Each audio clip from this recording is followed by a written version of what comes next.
ગુજરાતનું textile city સુરતમાં ફરી એકવાર આગની મોટી ઘટના સામે આવી છે। સુરત શહેરના પુણા વિસ્તારમાં આવેલ સિલ્વર ચોક નજીક એક ઇન્ડસ્ટ્રીયલ બિલ્ડિંગના ચોથા માળે આવેલા સાડીના ગોડાઉનમાં ભીષણ આગ ફાટી નીકળી હતી।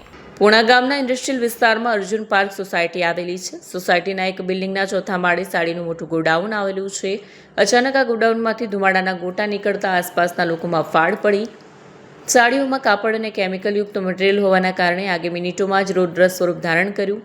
આગની જાણ થતાં સુરત ફાયર બ્રિગેડનો કાફલો પહોંચ્યો। ઘટનાની ગંભીરતા જોતા પૂણા, વરાછા અને કાપોદ્રા સહિત 5 ફાયર સ્ટેશનની 10થી વધુ ગાડીઓ પહોંચી ફાયર ફાઇટરોએ ચારે બાજુ આગ પર પાણીનો મારો ચલાવીને કાબૂમાં લેવાના પ્રયાસો કર્યા। અંદાજે 1 કલાકની જહેમત બાદ આગ પર નિયંત્રણ મેળવી શકાયું।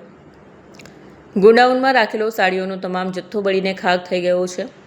વેપારી સૂત્રોના જણાવ્યા અનુસાર સિઝન હોવાના કારણે ગોડાઉનમાં મોટો સ્ટોક હતો, જેના કારણે કરોડો રૂપિયાનું નુકસાન થયું હોવાની આશંકા છે। આગ કયા કારણસર લાગી તે હજુ સત્તાવાર રીતે જાણી શકાયું નથી। હાલમાં ફાયર વિભાગ દ્વારા કુલિંગની પ્રક્રિયા ચાલુ છે અને આગ લાગવાના સચોટ કારણો જાણવા માટે તપાસ કરવામાં આવશે।